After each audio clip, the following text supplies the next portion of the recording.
mga marites.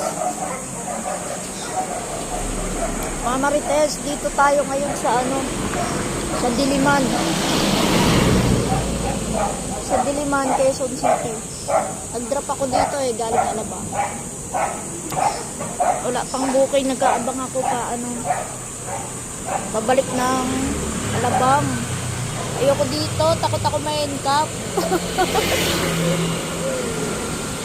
Takot ako ma-handcuff, kaya ayoko dito. Saan na kayo?